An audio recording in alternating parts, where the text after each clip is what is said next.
तर यासाठी शेंगदाणे भाजून घेतले होते. तर हा शेंगदाण्याचा कूट बारीक केलेला आहे. त्यामध्ये धना पावडर, लसूण असं बारीक करून पेस्ट केलेली आणि वांगे छान असे कापून घेतले. तर आणि आता हे सारण सगळं भरून घेतलेलं आहे. आता लसूण आणि खोबऱ्याची पेस्ट करून ती तळून घ्यायची छान अशी तेलामध्ये. आणि आता हे भरलेले वांगे टाकून घ्यायचे यामध्ये.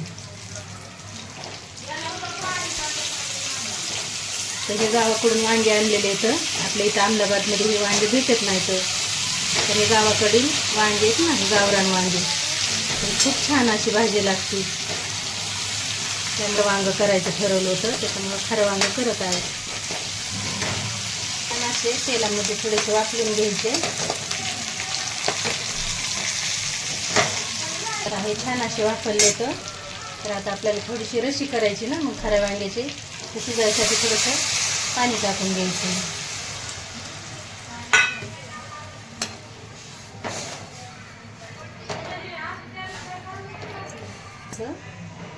शिजून घ्यायचं वांग आपल्याला हे.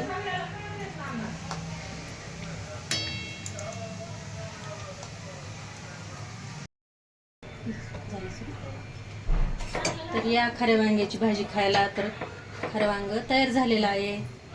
या पद्धतीने तुम्ही करा. व्हिडिओ जर आवडला तर लाईक करा.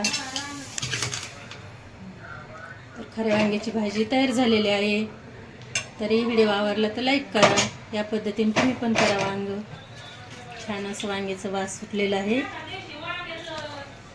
खाण्यासाठी तयार झालेला आहे.